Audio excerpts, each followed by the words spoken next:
ये है भाई मारुति, इस वाली उंगली से गियर शिफ्ट कर सकता हूँ। दूर की है ब्रेजा में तो मेरी टोटल लॉस में डाल दो, तो माइलेज ले लो या भाई या एवरेज ले लो या फिर भाई पावर ले लो। ये है कि भाई पहुंच गए सकता हूँ लगभग 270 किलोमीटर चल रही है गाड़ी। तो ठीक है, डेली रनिंग के लिए है, डेली रनिंग के लिए बहुत अच्छी है, सिटी के लिए बहुत अच्छी है। मैं हूँ अभी सर, आप सभी का स्वागत करता हूँ एक और नई वीडियो में। और भाई आज आप लोगों को दिखा रहा हूँ भाई बलेनो का डेल्टा वेरिएंट दिखा रहा हूँ, सीएनजी के अंदर दिखा रहा हूँ। और सीएनजी के अंदर एक आदमी खरीदता है इस गाड़ी को, मतलब सीएनजी के अंदर सबकी नीड अलग होती है, सबकी वांट अलग होती है। सीएनजी के अंदर माइलेज बहुत अच्छा दे देती है, पावर कैसी है गाड़ी की, सर्विस रिकॉर्ड्स कैसे हैं, गाड़ी की कंपनी सर्विस करती है नहीं करती, लेने के बाद जो रिफाइनमेंट, जो फिट एंड फिनिश, जो फील मिलती है इस गाड़ी को, जो मतलब स्मूथनेस है, एकदम रिलायबल गाड़ी है। सीएनजी के अंदर सबसे खासकर मैं यही कहना चाहूँगा कि कंपनी फिटेड सीएनजी लेने के बाद तो आदमी की मौज ही मौज हो जाती है। और कंपनी फिटेड सीएनजी लेने का मतलब मेन मोटिव तो माइलेज ही रहता है, और माइलेज में मारुति से ऊपर कुछ आता नहीं। यहाँ पे आपको स्पेयर व्हील भी मिल जाएगा देखने के लिए, और ये आपको पूरा अपना सीएनजी का सिलेंडर वगैरह मिल जाता है। उसके बाद आपको कुछ इतनी अच्छी खासी स्पेस तो नहीं कहूँगा, सीएनजी की गाड़ी में स्पेस से कॉम्प्रोमाइज़ हो जाता है, लेकिन जो इसके ओनर है मतलब बहुत तगड़े प्राइस पे उठा के लाए हैं। उनकी ये दूसरी बलेनो है, एक पहले पेट्रोल की बलेनो ओन करते थे, एक दोबारा सीएनजी की ले ली। सीएनजी के अंदर डेल्टा ही बेस वेरिएंट आता है, इससे नीचे सिग्मा वगैरह में सीएनजी नहीं आती है भाई, डेल्टा में ही सबसे बेस मॉडल में आती है सीएनजी। तो भाई ये लेना सबसे ज़्यादा ठीक लगा उन्हें। और अब बुला देते हैं इसके ओनर को, जो कि बताएंगे इस गाड़ी का पूरा ओनरशिप रिव्यू। नई गाड़ी है देख लो एकदम, और दोबारा बलेनो लेने का क्यों विचार बनी है उनका, ये भी पूछेंगे भाई उनसे। ये ओनर आ चुके हैं अब हमारे साथ। भैया थोड़ा सा अपना इंट्रोडक्शन वगैरह दे दो मुझे। मेरा नाम नितिन है, ये गाड़ी है अपने पास में, और इससे पहले एक बलेनो और है, और पेट्रोल में है, और ये आपने सीएनजी में ली। तो सीएनजी में लेने का क्या विचार बन गया आपका? रनिंग ज़्यादा है। रनिंग ज़्यादा है, माइलेज क्या दे देती है? सच काउंट तो नहीं किया अभी तक, और निकाल भी नहीं सकते क्योंकि 800 किलोमीटर सारी चली है अभी तक। तो उसमें क्या ही माइलेज निकाल लेंगे, इसका सर्विस होगी उसके बाद में प्रॉपर निकल के आएगा। लेकिन हाँ, जो बाकी लोगों से बात हुई है उसके हिसाब से 25-26 दे देती है। 25-26 दे देते। कितने रुपए में इसका सीएनजी टैंक फुल होता है? 800-900। 850-900 रुपये में। ये आपने एक ट्रिप तो निकाल के देखी होगी, 200 किलोमीटर 250 किलोमीटर कितने किलोमीटर चल रही है? अगर इस तरीके से बताऊँ तो लगभग 270 किलोमीटर चल रही है, यानी कि अच्छा खासा 27 से 28 का माइलेज दे रही है आपको। अब मैं ये पूछना चाहूँगा, पहले जो बलेनो ली थी और उसके बाद बलेनो ली, इसमें आपको क्या मतलब बलेनो बहुत पसंद आई, इस वजह से ली बलेनो दोबारा, या फिर क्या रीजंस रहे? भाई इस प्राइस सेगमेंट में अगर कंफर्ट की बात की जाए तो बलेनो से ज़्यादा अच्छा कोई नहीं दे रहा, चाहे कोई सी भी गाड़ी हो, कुछ भी हो। 10 लाख तक की रेंज में इससे ज़्यादा कंफर्ट नहीं दे रही। टाटा की ले लो, महिंद्रा ले लो, जो मन में आ रहा है वो उठा लो। इवन मारुति की ही दूसरी गाड़ियाँ भी नहीं इतना कंफर्ट दे रही जितना बलेनो देती है। बाकी 1000 कमियाँ हैं मान ली, लेकिन एवरेज, रिलायबिलिटी और कंफर्ट, भाई तीनों चीज़ें। और मतलब ये प्राइस आप बता रहे हो कि इस प्राइस में कोई सी भी उठा लो, इस प्राइस में ना प्रीमियम हैचबैक है। सबसे पहले ऐसे आदमियों के मन में आता है कि भाई i20 ले लेता हूँ या अल्ट्रोज ले लेता हूँ, सेफ्टी ज़्यादा मिल जाएगी। तो अल्ट्रोज के ऊपर वगैरह जाने का विचार नहीं बना आपका? 3 सिलेंडर इंजन है, 3 सिलेंडर इंजन है, रिफाइनमेंट नहीं है। रिफाइनमेंट नहीं है, कोई कितनी भी तारीफ कर ले समझ में नहीं आ सकती। रीज़न है भाई, तुम्हें जो है एक तो तुम्हें एवरेज नहीं मिल सकता, बिल्कुल नहीं मिल सकता, क्योंकि तुम्हें जहाँ पे या तो स्मूथनेस लोगे तो तुम्हें भाई रेस देनी पड़ेगी। रेस दोगे तो भाई एक्स्ट्रा पेट्रोल तो तुम जला ही रहे हो ना उसमें। और उसके अंदर लेकिन आपको बूट स्पेस वगैरह मिल जाता है, पर वो रिलायबल सौदा नहीं लगता मुझे कहीं ना कहीं। उसे ले सेफ है, हाँ सेफ है, लेकिन हाँ ये है कि भाई बहुत शिकायत है। मैं तो खुद पहले एक टाटा की टियागो ओन कर चुका हूँ, मुझे पता है क्या सिरदर्दी है। सुबह आप उठोगे आपके मीटर में 6 लाइटें अलग से जली हुई मिल जाएंगी आपको। ये ऐसी गाड़ी है, इसके अंदर आपको 20 साल के अंदर भी आपको कोई लाइट नहीं मिलने की देखने के लिए। अंदर आके बात कर लेते हैं एक बार। ये डेल्टा वेरिएंट आपने ले रखा है, इसके अंदर प्रोजेक्टर वगैरह सब कुछ आ जाता है, फॉग लैम्प वगैरह नहीं आते हैं। अब भैया मुझे ये बताओ, गाड़ी जैसे अब गर्मी वगैरह पड़ रही है, एसी वगैरह कैसा है गाड़ी का? गाड़ी का एसी अच्छा है, ऐसा चाहिए नहीं है कि भाई एकदम बहुत फास्ट कूलिंग है कंपैरिजन। हाँ, लेकिन ये है कि जितने सीसी का इसमें इंजन है उसके हिसाब से बहुत अच्छा है जी। और मतलब अब मैं पूछना चाहूँगा कि जैसे कि इसके अंदर 220 तक की मार्किंग आती है टॉप स्पीड की, आपने आज तक टच कितनी कराई है? पेट्रोल में भी बता देना और सीएनजी में भी बता देना। भाई आज तक इसकी मैंने टॉप टच कराई है पेट्रोल वाले की 140, और इसकी मुश्किल से 120 लेके गया हूँ। इसकी 120 लेके गए हो? नहीं लेके गया हूँ। उसके ऊपर ऐसा तो नहीं कि डर लगने लगता है कि ब्रेक लगेंगे नहीं लगेंगे, या फिर ऐसा कुछ? नहीं, ब्रेक का डर नहीं होता, इसमें डर है भाई इसका स्टीयरिंग इतना ज़्यादा स्मूथ, इतना हल्का दे रखा है। और सबसे बड़ी कमी है कि आप जितना इसे तेज चलाओगे उतना स्टीयरिंग और हल्का होता चला जाएगा। आप इसको एक सीधी लाइन में इसको नहीं आप लेके चल सकते। तो कहीं ना कहीं ये इधर उधर जाती रहेगी। और वो कमी स्टीयरिंग की है कि है जितना ज़्यादा स्मूथ है। अब वही स्टीयरिंग आपको जब सिटी में चलाओगे तो बहुत मतलब आरामदायक फील होगा, लेकिन जैसे ही आप उसे हाई स्पीड पे लेके जाओगे वही स्टीयरिंग सरदर्द बन जाएगा आपका। ये इसमें बहुत तगड़ी कमी है। तो कहीं ना कहीं स्टेबिलिटी का इशू आ जाता है कि स्टेबल नहीं रह पाएगी गाड़ी। नहीं रह पाएगी, आप ब्रेक लगाओगे नहीं रह पाएगी, स्टार्ट है। और दूसरा, अगर ये वाली कमी इन्होंने दूर की है ब्रेजा में, जितना आप तेज चलाओगे उतना स्टीयरिंग उसका हार्ड होता चला जाता है, जो चाहिए होता है। हाँ, हाई स्पीड में सबको हार्ड स्टीयरिंग ही चाहिए और स्लो स्पीड में सबको स्लो चाहिए। मैं ये टच करके देख रहा था कि भैया अगर आप टाटा ले लेते हैं ना तो आपका गियर ना पूरा वाइब्रेट करता है, इसमें तो कोई वाइब्रेशन ही नहीं है। एक बार क्लच दबाना, ये है भाई मारुति, इस वाली उंगली से गियर शिफ्ट कर सकता हूँ। मतलब रिफाइनमेंट, स्मूथनेस, ये चीजें आ जाती हैं कहीं ना कहीं। अब लोग कितना ही ट्रोल करते रहे सेफ्टी वगैरह को, इंजन की बराबरी नहीं कर सकते, इंजन की बराबरी कोई नहीं कर पाने का। अब मुझे आप थोड़ा सा सर्विस के मामले में बता दो, सर्विस कैसी है मारुति की नेक्सा के अंदर? बहुत अच्छी है, लिटरली बहुत अच्छी है। वो लोग आपको ट्रीट करते हैं एज अ कस्टमर जो होना चाहिए। टाटा की तरह नहीं है, महिंद्रा की तरह नहीं है भाई। हमारे पास में ना, हमने अभी ली थी, मतलब दोस्तों में नहीं ली थी, मैं स्कॉर्पियो एन, सारे जुगाड़ भिड़ा के तो वो 1.5 हफ्ते में गाड़ी आई। सारे जुगाड़ भिड़ा के, टॉप मॉडल था, ऑप्शनल। अब किसी ना किसी भाई का तो हक हमने भी खाया होगा उससे जल्दी मंगा के, उसने भी अपनी बुक करी रखी होगी, पर चलो ले ली भाई हमने। उसके बाद उससे पहले भी उसके पास स्कॉर्पियो थी। स्कॉर्पियो महिंद्रा का प्रीमियम प्रोडक्ट रहा है स्टार्टिंग से। स्कॉर्पियो का एक्सीडेंट हुआ हमारा क्लासिक का। उनका जो बिहेवियर था भाई, पता नहीं वो ही बंदे को स्कॉर्पियो इतनी ज्यादा पसंद है, वरना अगर मैं होता ना उसकी जगह मांग देता गाड़ी में, आग दे देते। मतलब इतनी खराब सर्विस उनकी है। ऐसा क्या बोल दिया था उन्होंने? कुछ भी नहीं भाई, ठीक करने के ऊपर भाई तुम 1000 कमियां छोड़ रहे हो, फिर उसके ऊपर बोलते हो कि ये कंपनी वाली फिट एंड फिनिश नहीं आ सकती, ये नहीं हो सकता। भाई नहीं आ सकती तो मना कर दो, तुम मेरी टोटल लॉस में डाल दो। तुम अपने बिल बनाने के चक्कर में बैठे हुए हो फिर कि तुम्हारे बड़े बिल बन जाए।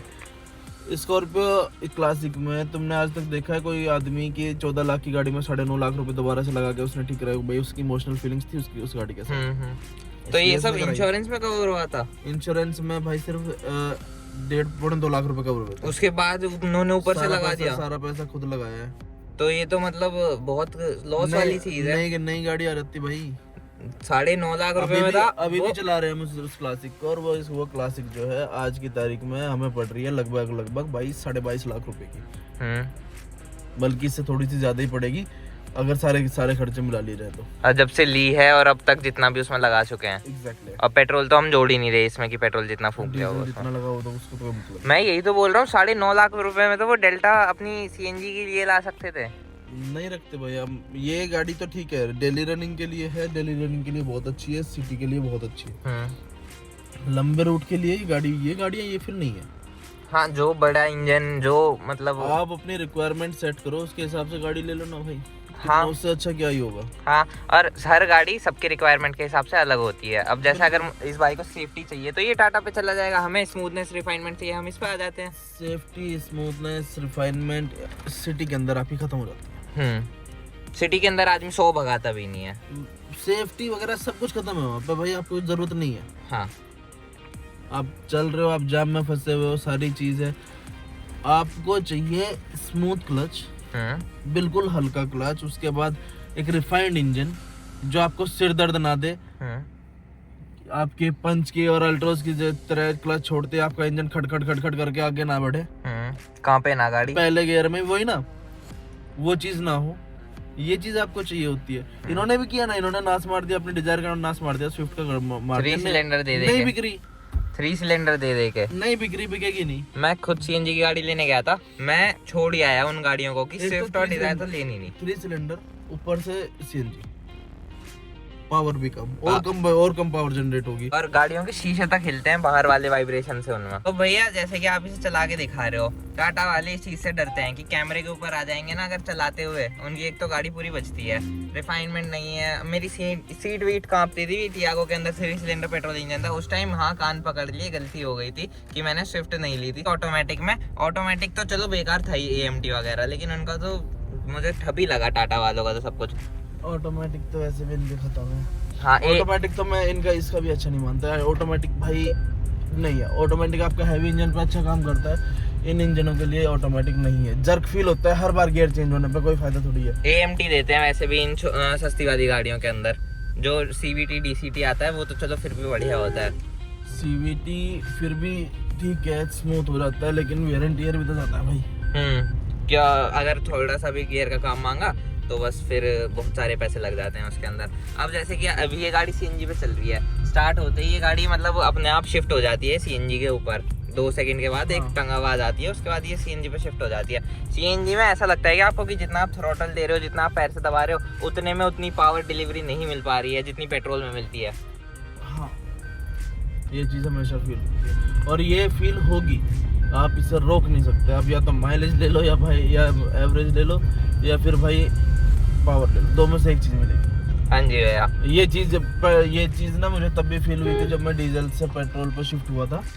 डीजल में तो अलग ही लेवल की पावर थी। बस वो जब बंद हुआ था मुझे तो ऐसा लगा था कि अब मारुति कैसे बिकेगा बस पेट्रोल इंजन के ऊपर। लेकिन पेट्रोल इंजन इन्होंने इतनी ज़्यादा रिफाइनमेंट दे दी, इतने तगड़े इंजन दे दिए, माइलेज दे दिया पेट्रोल इंजन के अंदर, तो अब लोग पेट्रोल पर आसानी से शिफ्ट हो गए। इन्हें पता है मार्केट कैसे कैप्चर करनी है, इन्होंने CNG में निकाल दी अपनी सारी गाड़ियाँ। भाई हमारे मारुति में आप जो है ज़्यादा कुछ मत करो, सिर्फ एक चीज़ नोटिस करना, 2.5 लाख रुपए अपनी जेब में डालो कैश और इनके शोरूम पे लेने के लिए चले जाओ। अगर तुम 7.5 लाख रुपए गाड़ी लेकर ना आए तो मेरा नाम बदल देना। कम से कम अपने बजट से 5 लाख रुपए महंगी गाड़ी लेके आओगे और तुम्हें पता नहीं चले तुमने कब मेरे को ले ली। 2.5 लाख की लेने के लिए जाओगे 3 लाख में ऑप्शन है, 3 लाख की लेने के लिए जाओगे 3.5 लाख में ऑप्शन है, 3.5 लाख में लेने के लिए जाओगे 4.5 लाख में एक और ऑप्शन है, 4.5 लाख की लेने के लिए जाओगे 5.5 लाख में नेक्स्ट ऑप्शन है। तो और भाई इन द एंड तुम जो घर में घुसोगे 5.5 लाख की गाड़ी लेके घुसोगे, भले तुम किसी गाड़ी का बेस वेरिएंट लेके घुसो या टॉप वेरिएंट लेके घुसो। और हर इन्होंने बाहर कंपटीशन नहीं बना रखा है, इन्होंने घर में ही अच्छे प्रोडक्ट्स निकाल के कंपटीशन बना रखा है। खुद के साथ है भाई। अगर आप बलेनो का ये ना दोस्ती के लिए ना दुश्मनी के लिए दूसरों पर डिपेंड है ही नहीं। अगर आप बलेनो का टॉप मॉडल लेने जाते हो आपको ब्रेजा पड़ने लगती है, ब्रेजा लेने जाओगे तो आपको ग्रैंड विटारा पड़ने लगती है। वही ना, इन हर 50,000 पे एक ऑप्शन है, 50,000 से 1 लाख के बीच में एक ऑप्शन है इनके पास। कर लो क्या करो, सिर्फ 2.5 लाख रुपए लेके जाओ कैश। भाई जिसको लोन कराना है उसका एक फिक्स अमाउंट होता है कि भाई इससे ऊपर जा ही नहीं सकता मैं। तुम 2.5 लाख रुपए कैश लेके जाओ, तुम लोन पे 5.5 लाख की गाड़ी उठा के लाओगे कि किस्त में घर जाके भर लूंगा। लेकिन गाड़ी पसंद आ गई, मारुति की गाड़ियां है ही इतनी तगड़ी। अब भैया ये बताओ, इसके बाद कभी चेंज करोगे? कोई विचार सोचा है कि हाँ भाई वो गाड़ी जरूर लेनी है? विटारा ही, मारुति ही विटारा ही लेनी है। और मुझे क्योंकि भाई मुझे चाहिए माइलेज, स्ट्रॉन्ग हाइब्रिड तो आधे टाइम तो इंजन ऑफ ही रहता है। स्ट्रॉन्ग हाइब्रिड मुझे ज़्यादा पसंद है। वो चाहे विटारा दे दे, हाईराइडर दे दे, मुझे कोई सी भी दे दे, मैं वो ले लूँ। ई विटारा तो इलेक्ट्रिक में आई है, कभी सोची? नहीं, मुझे प्योर इलेक्ट्रिक नहीं चाहिए भाई, प्योर पेट्रोल नहीं चाहिए, यहाँ चाहिए हाइब्रिड गाड़ी। अपनी ज़रूरत, अपना हिसाब, अपने हिसाब से उसे मैनिपुलेट कर लो, सबसे बढ़िया है। तो मतलब दुनियादारी के प्योर भी लेके बैठ जाओ, तुम जो है कुछ नहीं कर पाओगे। तुम चार्जिंग के ऊपर पूरा डिपेंड हो जाओगे। इमरजेंसी में कहीं निकलना है, 2 घंटे बाद फिर कहीं निकलना पड़ेगा, घर आगे खड़े हुए हो, पता चला तुम्हारी गाड़ी की बैटरी चार्ज नहीं है, फिर क्या करोगे? फिर रास्ते में कहीं आधा घंटा 1 घंटा रुकोगे, फंस ही जाता है फिर तो आदमी। फंस गए। या फिर भाई दूसरों को कहो कि भाई तू उठा ले अपनी। भाई इससे बढ़िया अपनी पेट्रोल और बैटरी वो दोनों पर है, पेट्रोल भराना है, चार्ज करनी नहीं। तो मतलब भैया पूरे संतुष्ट हो ना गाड़ी से? संतुष्ट ऐसा हाँ, मतलब शिकायत नहीं है यार। जितना पैसा ले रहे हैं कंपनी उतना दे दिया, इससे ज्यादा और क्या ही लोगे। और तुम्हें 9 लाख रुपए में जो है सेफ्टी भी चाहिए, तुम्हें 9 लाख रुपए में पावर भी चाहिए, तुम्हें 9 लाख रुपए में सब कुछ चाहिए, भाई नहीं मिलता। और भैया किसी को रिकमेंड करना चाहोगे गाड़ी कि बलेनो ले जाके? भाई जरूरत अगर तुम्हारी ऐसी है जैसी मेरी है तो ले लो, बेशक ले लो। रनिंग ज्यादा है, सिटी के अंदर है, सिटी से हाईवे का रास्ता थोड़ा सा कम है तो बेशक ले लो। और एक रिफाइंड, एक स्मूथनेस, एक टेंशन फ्री गाड़ी है, मतलब यही है कहने का। वो तो टेंशन, वो तो सब कुछ है, तुम्हें मिल जाएगा सब कुछ, तुम्हें एक पूरा पैकेज तो मिलेगा। लेकिन अपनी जरूरत भाई सबसे पहले देख लो कि तुम्हारी जरूरत है क्या। माइलेज का तो कोई टेंशन है ही नहीं। माइलेज का कोई टेंशन नहीं, पेट्रोल वाली है, उसमें 2,500 रुपये के तेल में मेरठ से चंडीगढ़ और चंडीगढ़ से बड़ौत, मतलब 2,500 रुपये के तेल में। ये तो काफी सारे किलोमीटर आपने 2,500 रुपए में ही कवर कर लिए। एग्जैक्टली। और लेकिन बस ये था कि ना मुझे कोई जल्दी थी, ना मुझे कहीं जाना था, ना मेरा कोई काम छूट रहा था। बस ये था कि हाँ 80 की स्पीड पे चलो, 80 से 90 की स्पीड पे गाड़ी रही। मेरी एवरेज ही निकाल के देखना था मुझे उसमें कितना दे रही है मैक्सिमम। 80 से 90 की स्पीड के बीच में चला भाई। उस गाड़ी ने जो मज़ा दिया है वो लिटरली अल्टीमेट था। तो चलो भैया अभी वीडियो को इतना ही रखते हैं। धन्यवाद, आपने अपना रिव्यू वगैरह शेयर किया हमारे साथ। और मतलब सीएनजी की गाड़ी से आप पूरे संतुष्ट हो, आप पेट्रोल की बलेनो से भी संतुष्ट हो, दूसरी बलेनो ले लिया आपने। और कांग्रेचुलेशन भैया इस चीज़ के लिए। वीडियो देखने के लिए अगर थोड़ा सा भी अच्छा लगा हो, थोड़ा सा भी इंफॉर्मेटिव लगा हो, वीडियो देखने के लिए धन्यवाद। Thank you so much.